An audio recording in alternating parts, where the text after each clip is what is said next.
imaginations. According to this same authority, the upright bar of the cross symbolizes the inner nature of man, the inner world of feeling and emotion. To represent the effort man must make to live up to his ideals and thus express his real self, we shall take the crossbar of the cross to represent the will. In the beginning, the crossbar is found at the bottom of the upright bar. But as man progresses, and as a sign of his progress, the crossbar gradually rises or drops according as he exemplifies in his personal daily life the ethical teachings of his religion, be that what it may.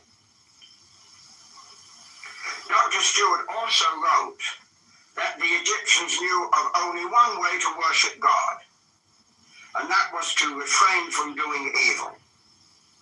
Through the power of independent choice, the individual rises above fate or blind evolutionary law because he possesses innately that power to exercise an independent, self-conscious, and rational volition. He may live his life in accordance with the rules of the great goddess Ma. That is to say, he has the power to do right, governed by his own inner equilibrium and a higher sense of necessity. Thus, the governing causes in the evolution of man are independent will and desire, which stimulate intellectual, emotional creativity, with a new moral purpose as a foundation and ethical satisfaction as an earned increment. And this is the becoming, the transformation, or the higher evolution indicated in the ancient symbolism of the Egyptian Book of the Dead. These are invocations of some of the Egyptian gods. These prayers have their roots in very ancient traditions. What value do these invocations have?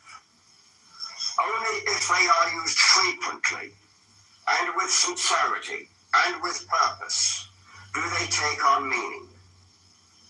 One of the guidelines that has been laid down by those in a position to guide us is to invoke often.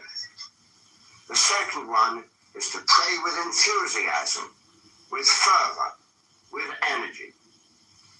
Merely to utter these invocations, or any prayer for that matter, in a dull, routine way, is simply to express a mass of words wholly without meaning. These prayers have to be meditated upon, so that they come to stimulate the inner core of one's being. At the same time, an even more important matter is that while reciting the invocation, the imagination should be activated to form an image of the appropriate God form enveloping one's actual physical form. If Isis, then one should come to feel that one has about one the traditional female form of the goddess. And in the case of Tahuti, there should be the clear realization that one has an ibis head, the long neck of the bird under consideration, and if Horus is invoked, the divine falcon, or hawk, should be perceived in the imagination as clothing one's body. With regular, consistent practice, one may expect to feel the actual presence of the divine energy and to realize psychologically the nature of the God, and in fact to activate those unconscious archetypal forms and characteristics which they are representative of. This is not an intellectual process or activity by any means, but is a heightening of spiritual sensitivity